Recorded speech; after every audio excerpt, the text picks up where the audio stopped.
This is Mindy McIntosh Shetter from Mindy the Gardening Gnome and Dirt to Dining University, and today I'd like to give you some gardening ideas to use marigolds with. Now, marigolds are traditionally thought of as a bedding plant, planted along a sidewalk, planted in a container garden, or planted in a vegetable garden. But did you know you can also plant herbs with marigolds? Well, you can, and the positive thing about doing that is if you put a container of herbs and marigolds together near your front door or where you're going to be dining outside, it'll help keep pests away. Today what we're going to use is we're going to use geraniums.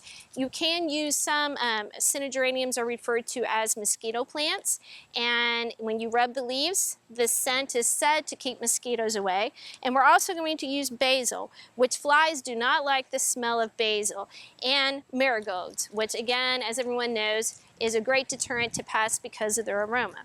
Now you can use basil plants. What I'm going to use is a cutting from a basil, and I'm going to talk to you about how you can plant that in the container.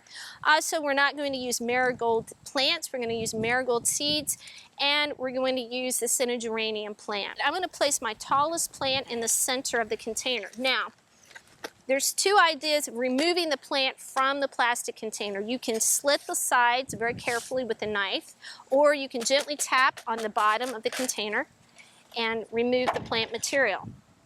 Now, as you see, these roots are growing in this square shape, and what we're going to do is we're going to tease the roots, and that is where you are simply loosening the roots up so that they stop growing in that square shape, and that way they will grow outward.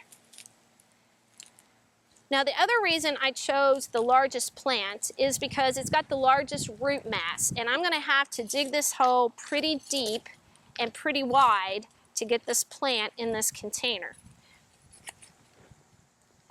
And you want the plant to be no deeper than the container it was in. And then you're going to fill it in.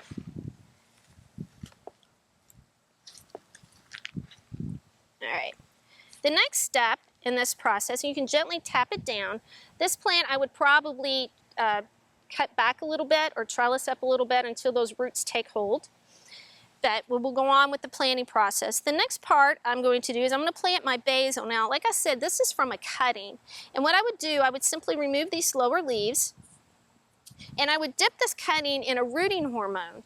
But if you don't have a commercial rooting hormone at home, don't worry about it. You can simply dip this cutting in honey to about here, and then what you're going to do is you're going to simply place it in the location that you would like it to be in the container.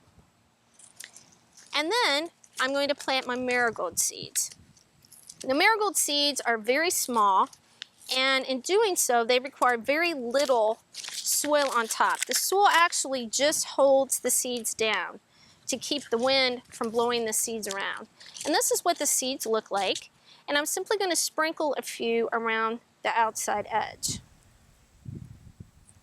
Now I could continue adding more basil, adding more marigold seeds, or as a matter of fact, taking some cuttings from this other geranium that has a different scent to fill in this container.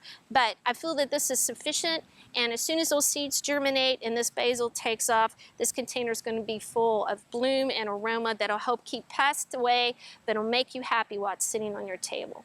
So until we meet in the garden again, this has been Mindy McIntosh Shetter from Mindy the Gardening Gnome and Dirt to Dining University.